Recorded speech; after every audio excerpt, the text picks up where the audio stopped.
한국경제TV 생생한 실전 투자 정보 와우퀴.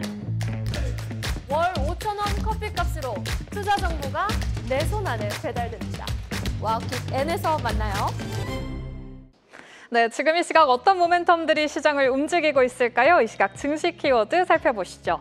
올해 보안 사고가 잇따라 발생을 하고 있습니다. 주말 사이에는 쿠팡에서 대규모 정보 유출 사고가 있었다고 밝히면서 보안주가 시장의 주도주로 떠올랐고요.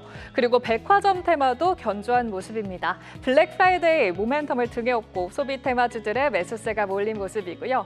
최근 시장의 AI 랠리가 이제는 피지컬 AI, 즉 로봇으로 확산되면서 연일 로봇주의 강세도 포착되고 있습니다. 특히 최근 삼성과 LG 등 국내 대기업들이 연말 조직 개편을 통해서 AI와 로봇 전담 조직을 신설하거나 강화에 나서면서 투자 심리 더 집중됐고요. 오늘 시스템 반도체도 견조합니다. 원래 장 초반까지만 하더라도 반도체 투톱이 상승률이 컸는데 시스템 반도체가 바통을 이어받은 모습 확인되고 있습니다. 이 중에서 두 가지 토픽 더 자세히 체크해 보시죠. 먼저 보안주 소식부터 확인해 보겠습니다. 올 들어 SK텔레콤과 KT, 롯데카드까지 주요 대기업에서 보안 사고가 연달아서 터지면서 해킹의 해까지 말이 나왔는데요. 이번에는 국내 이커머스 1위 업체인 쿠팡에서 3,370만 개 계정의 개인정보가 유출되면서 또다시 보안주가 주목받고 있습니다. 저도 주말 사이에 문자를 받았는데 이번 피해 규모는 국내 성인 4명 중에 3명꼴일 정도로 규모가 큽니다. 특히 내부 직원이 정보를 빼냈을 가능성이 큰데다가 쿠팡이 5개월 동안 이 유출 사실을 전혀 몰랐다는 점에서 책임론이 커지고 있는데요. 이번 사고를 비롯해서 최근 대기업들의 정보 유출 사례가 이어지는 가운데 3대 패턴이 반복되고 있습니다. 첫 번째는 뒤늦은 인지입니다. 6월부터 비정상 접근이 있었는데 11월이 돼서야 공개가 됐고요. 둘째는 인증 취약점의 방치로 공격자가 정상 로그인 없이 3천만 계정에 접근할 정도로 인증 구조가 허술했다는 걸 보여줍니다. 다음 장도 살펴보시면 마지막으로 이 피해 발표 번복인데요. 애당초 쿠팡도 이 피해 규모가 4천 건이라고 밝혔지만 사실상 3,300만 건으로 피해 규모가 무려 7,500배나 확대가 됐습니다. 이에 정부는 오늘부터죠. 민관 합동조사단을 가동하고 향후 3개월 동안 다크웹을 포함한 모니터링 강화 기간을 운영한다고 밝혔는데요. 2차 피해를 막기 위해서 쿠팡을 사치한 문자나 전화에 각별히 주의해야 한다는 당부도 나왔습니다. 이렇게 국내 주요 기업에서 올해만 수천만 건의 개인정보가 새어나간 만큼 이제는 단순한 해킹 이슈를 넘어서 사회적인 리스크로 확대되는 모습인데요. 정부 차원의 큰 대책이 나와야 할 타이밍으로 보이는데 우선 반복적으로 이런 리스크가 대두되는 만큼 우리는 보안주 투자 전략 잘 체크를 해봐야겠습니다. 이어서 반도체 소식도 확인해 볼까요? 한국의 반도체 수출이 또 한 번 역사를 새로 썼습니다. 11월 반도체 수출액이 172억 달러로 사상 최대치를 기록했고요. 올해 누적 수출액은 이미 작년 연간 실적을 뛰어넘었습니다. AI 시장의 급성장으로 메모리 반도체 가격이 계속해서 오르고 고대역폭 메모리인 HBM 수요가 폭발적으로 증가한 결과인데요.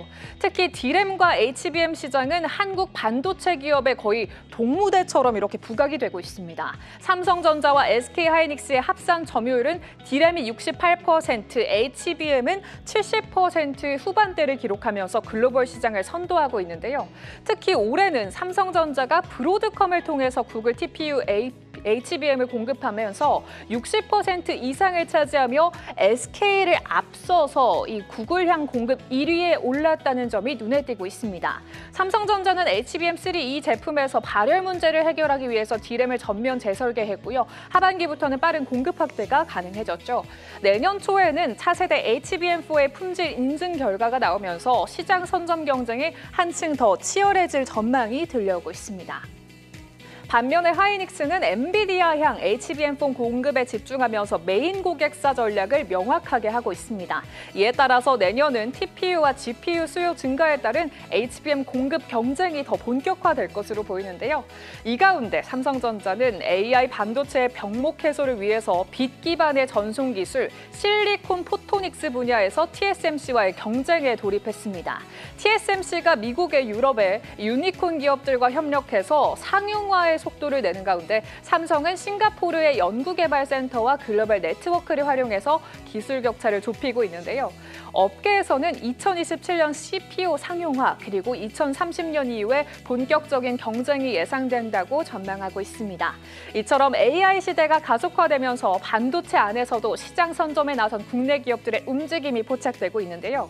시스템 반도체 분야에서도 AI와 사물 인터넷, IoT 수요가 늘어서 수출이 점진적으로 확대되고 있는데 전체 반도체 시장의 성장과 맞물려서 긍정적인 미래 전망 지속되고 있는 점 특징적입니다.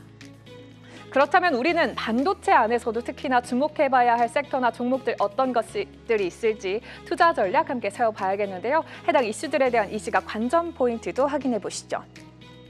먼저 보안주에 대해서 하나증권은 보안주를 오늘의 테마로 꼽고요. 글로벌 사이버 보안 시장이 올해 260조 원 규모인데 2030년까지는 연평균 12% 수준의 성장률이 예상된다고 짚어냈고요. 사이버 보안의 중요성이 부각될 거라고 주목을 했습니다. 한편 반도체에 대해서는 내년에 코스피가 5,300포인트까지 오를 수 있다는 전망이 나왔고요. 그 중심에는 AI 랠리를 이어가는 반도체가 있을 거라고 주목한 증권가 리포트가 이렇게 제시됩니다. 된 점 특징적이었네요. 이렇게 이 시각 증시 키워드 살펴봤습니다.